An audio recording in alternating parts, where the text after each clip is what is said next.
Latest, Coach De Brito papalitan na bilang head coach ng Alas Pilipinas Women's. Coach ng Creamline, ipapalit kaya sa kanya? Alas Pilipinas Men's, handa na sa semifinals. Kailan ang laro nila ating alamin. Pau Soriano, tanggal na sa Creamline. Cool Smashers, anong team kaya siya mapapapunta? Michelle Gumabaw, injured pa? Anong nangyari? Get well soon. Creamline Cool Smashers team, sobrang suporta sa SEA Games 2025, especially sa mga atletang Pinoy. Alas Pilipinas, sinuportahan nila. Grabe, kompleto. Yan ang pag-uusapan natin this video. Kaya before that guys, please naman huwag niyong kalimutan mag-like, comment, subscribe, and pa-hit the notification bell for more Philippines volleyball updates. Maraming salamat sa support. Subscribe na. Alas Pilipinas Women's, Coach De Brito papalitan na. Tapos na nga ngayong December ang kanyang kontrata bilang head coach ng Alas Pilipinas. Kaya naman syempre, ang management ay talagang kumpirmadong mukhang papalitan na siya at hindi na i-extend ang kanyang pagiging head coach ng ating national team. At meron ng target kung sino ang ipapalit sa kanya. Isang coach dati ng Creamline Cool Smashers ang isa sa pinagpipilian.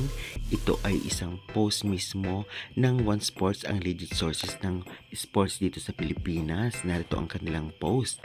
Sa tingin nyo ba karapat dapat siyang maging head coach ng Alas Pilipinas Women's? Sa tingin nyo sino pa kayong ibang coach ang possible o pwede o di naman kayo kasama niya o maging coach dito sa Alas Women's? Pa-comment nga sa baba. Dahil alam naman natin minahal din siya ng taong bayan, especially naging head coach siya dati ng Creamline si Coach Tay Bundit.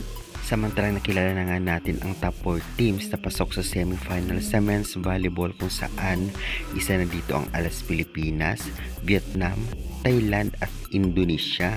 At narito po ang schedule nila na magaganap nga sa December 18, 2025. Una magtatapatan 4 PM Indonesia versus Vietnam, 6:30 PM naman Philippines versus Thailand.